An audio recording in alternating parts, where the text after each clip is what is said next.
Hey, what's up everyone? I'm really excited because today I'm going to be doing a review video on a product that I've been waiting to use myself, and I haven't been able to find any really good reviews other than the setup of this, but I'm going to be reviewing Lava Cable. You can custom cut it to any length, it has solderless plugs, and I have seen other guitarists use this, and I'm going into this slightly biased because it cleans up your pedal board a lot. It gives you a lot of extra room because it gets so flush. And so already I know I'm going to like the product from an aesthetics point of view. But I also know that better cable, which right now I'm just using the generic, off-the-counter, Guitar Center, patch cables, and I know that that can contribute to some background hum, and also kind of, it doesn't do good things to your tone. So I'm really excited to test this, and I didn't see any videos, at least not from what I could find on YouTube, of anybody else doing a sound comparison with this. I saw videos with Mugami and Planet Waves and all that, but not Lava Cable. And so I've been really excited to swap out my board and make it a lot more clean as far as aesthetically, but also see what the sound difference to switching to some pretty good cable.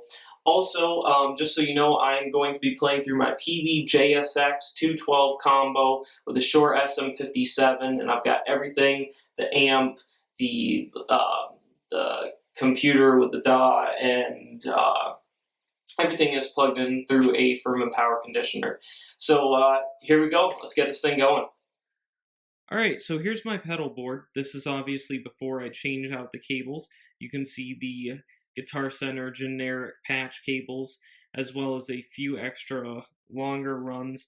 I can't remember what kind those are. My uncle gave them to me, but they did the trick, going to the chorus and the DL4. I know a couple, or not a couple, but quite a few guitarists aren't crazy about Monster, and I am using Monster cable in and out to the amp. But anyway, my signal chain goes Crybaby, TU2, Blues Driver. The Washburn Soloist Distortion isn't one that is as familiar to most people. I seriously bought it for $10 in a clearance rack at Target, but although it puts out a ton of hum, which I'm hoping these new cables will cut down on a little bit, I really do like the tone. You'll be hearing that mostly on this video instead of the Blues Driver. Gatekeeper by Pigtronics, which is a great gate pedal, and I'm going to leave that off so that it doesn't cut any of the hum out, because I want to be able to hear the true difference between the cables. So that's not going to be engaged. That light just always stays on to, but it's not engaged until this one's on. So anyway, then the Gatekeeper goes up to my chorus pedal, and also a little $10 one at a Target, but it sounded surprisingly decent. So, and I barely use chorus, so I was like, all right, whatever, $10, it'll fill that empty gap. To the Line 6 DL4, which is a great module, but when I go to put it into my my metal road case, this gets hit, this one gets hit. So yeah, I'm really excited to be able to switch the Lava Cable. Alright, so here's the pedal board after the Lava cables have been custom cut and installed. I really like it. It saves a lot of room. I could actually bring some of these pedals together and probably rework a few things, maybe even get one more on here, but that's for another day.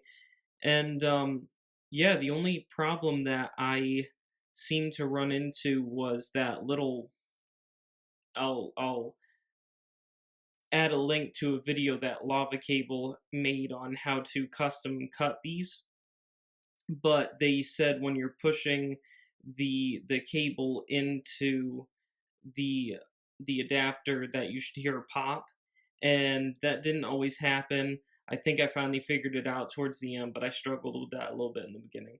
But yeah, it only took me about an hour, so not bad. And yeah, I think it looks a lot better. So let's get to these sound samples.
Well, I wanted to be able to edit the video and listen to the sound samples before I gave my opinion, but I have to go to a band practice right now and won't have time to do so.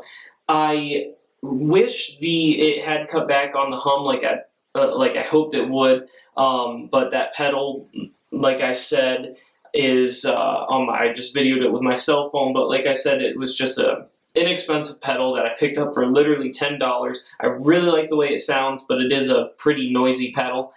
And but I do love how much space it saves on my board. I really think I might be able to fit one more pedal on there if I wanted to.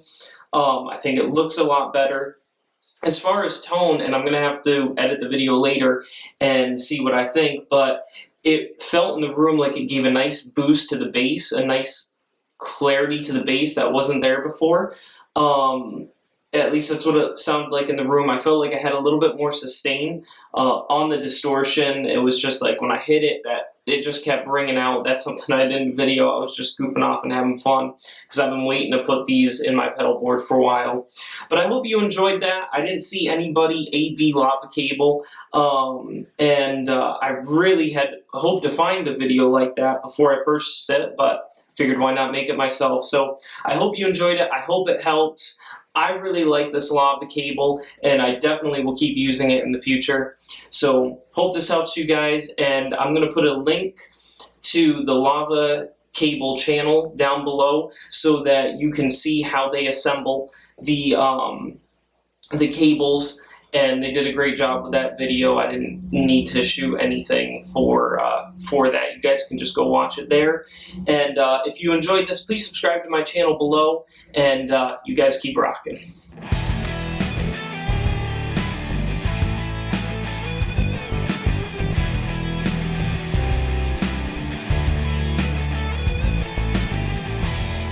I made it to the shallow. Some good content. Alright, you guys have a great one, and keep rocking. Dang it, I don't have my guitar to do the little thingy, so I'm gonna have to reshoot this.